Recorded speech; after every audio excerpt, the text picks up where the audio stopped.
इस घर में शर्मिला नाम की एक बूढ़ी औरत रहती है। वो बेचारी सो नहीं पा रही है। वो एक अमीर औरत है। उसके पति का देहांत हो चुका है और उसकी कोई औलाद नहीं है और उसके पास बहुत सारे गहने जेवर पैसे रुपए हैं। शायद इसी चिंता में वो रात को सो नहीं पा रही है, क्योंकि रात को उसे अपनी खिड़की के बाहर पड़ोस वाली जो उसकी दोस्त है शर्मिला, उसकी बहू का चेहरा दिखाई दे रहा है। वो सोचती है कि शायद मुझे ये नींद के कारण ऐसा हो सकता है। भला उसकी बहू नेहा यहाँ पर क्या करेगी? चलो खिड़की के पास जाकर देखती हूँ। अरे मैंने तो चारों तरफ देख लिया, लेकिन यहाँ तो उसकी बहू नेहा कहीं भी दिखाई नहीं दे रही और सभी घरों के खिड़की दरवाजे बंद हैं। शायद नींद के कारण ऐसा हो रहा हो। और अगली सुबह जब वो उठती है, वो सोचती है कि शायद मैंने कोई बुरा सपना देखा था और अब ऐसा करती हूँ, अपनी पड़ोसन से जाकर पूछती हूँ। अरे बहन, इतनी जल्दी आ गई सुबह सुबह, लगता है तुम्हारी तबीयत में कोई दिक्कत है। अरे तबीयत तो बिल्कुल सही है, लेकिन मैं तो 3-4 दिन से सोई नहीं हूँ। क्या बात है, अगर नींद नहीं आ रही तो दवाई ले लेती। अरे दवाई का कोई इलाज नहीं है, तुम्हारी बहू को बुलाओ जरा, मुझे तो उससे बात करनी है। बहू, अरे बेटा नेहा जरा बाहर आना, ये देखो तुम्हारी काकी तुमसे मिलने के लिए आई है।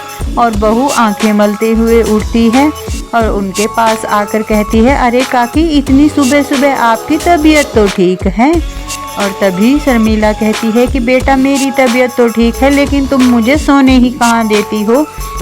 अरे काकी भला मैं आपको क्यों जगाऊंगी, मैं तो अपने घर पर ही रहती हूँ।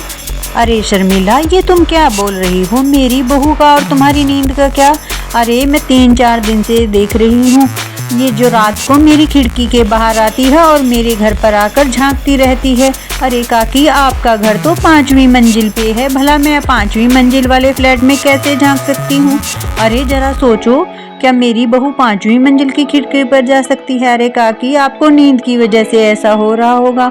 और बेचारी शर्मिला उनकी बातें सुनकर चुप रह जाती है। उसके पास कोई भी जवाब नहीं है। अरे बहन, तुम घर जाओ और अच्छे से नींद पूरी करो। हाँ हाँ काकी, अच्छे से नींद पूरी कर लो, ये सब नींद के कारण हो रहा है। वो बेचारी चुपचाप आती है और अगली रात फिर उसे वही बहू नेहा दिखाई देती है।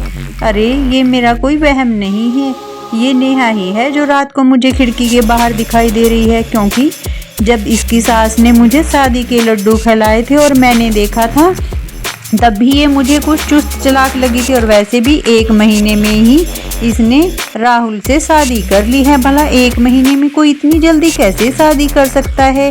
और ये तो मुझे शक्ल से ही बहुत दुष्ट और चालाक लग रही है। ये पता नहीं क्यों मुझे जाना पहचाना सा इसका चेहरा लग रहा है। बेटा, क्या मैंने तुम्हें पहले कहीं देखा है? पर लग तो नहीं रहा। और इसी तरह अगली रात वो अपने घर पर आकर सो जाती है। फिर खिड़की के बाहर उसे नेहा का चेहरा दिखाई देता है। अरे अब तो मैं जाग रही हूँ, ये पक्का नेहा ही है, मुझे पूरा विश्वास है। अरे बहन देखो, रात को फिर ये मेरी खिड़की के बाहर मुझे दिखाई दी है।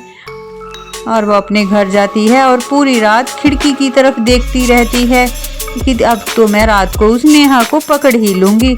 और जैसे ही उसकी थोड़ी आंख लगती है, उसे खिड़की के बाहर फिर नेहा का चेहरा दिखाई देता है।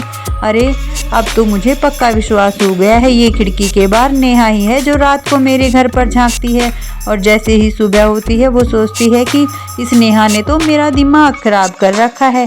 थोड़ी देर के लिए टीवी चला लेती हूँ, शायद दिमाग को थोड़ा आराम करे। अब चाय पीते पीते टीवी देखती हूँ और जैसे ही वो टीवी ऑन करती है, वहाँ पर न्यूज़ चैनल चल रहा होता है और वो बता रहे होते हैं कि सावधान हो जाइए, क्योंकि अब आपके शहर में एक ऐसी लुटेरी चोरनी आ चुकी है जो आपके घर पर नौकर बनकर या आपकी हाउस हेल्प बनकर या फिर आपके लड़के से शादी करके आ सकती है। और ये सिर्फ बुजुर्ग लोगों को ही अपना निशाना बनाती है और वो बुजुर्ग लोग इसका निशाना बनते हैं जो बहुत ही अमीर हैं, जिनके पास बहुत धन दौलत है और उनके घर पर कोई और नहीं रहता। तभी उसे याद आता है कि अरे हाँ, अब मुझे याद आया, मैंने इस नेहा को पहले कहा देखा था, ये तो मेरे घर पर मुझसे काम मांगने आई थी, पर मैंने इसे कोई काम नहीं दिया था। और हो सकता है कि ये वही लुटेरी हो। और अब देखो, इसने राहुल को फंसाकर उससे शादी कर ली। लगता है ये रात में मेरे घर इसलिए झांकती है।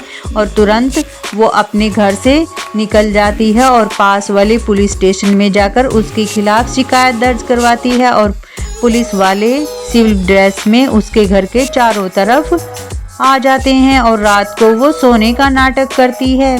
और शर्मिला उसी तरह उसकी खिड़की के बाहर आती है और अपनी टांगें लंबी करती है और उस खिड़की की तरफ झांकने लगती है।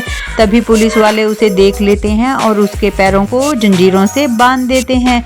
बहुत हो चुका अब तुम्हारा ये खेल, तुमने बहुत लोगों को परेशान कर दिया, अरे मुझे माफ़ कर दो। और तभी शर्मिला भी बाहर आती है। देखा, मुझे पहले ही इस पर शक था, पर अब तो मेरा पक्का विश्वास हो गया है। और वो उसे पुलिस स्टेशन लेकर चले जाते हैं और नेहा को अब पुलिस वालों ने जेल में डाल दिया है।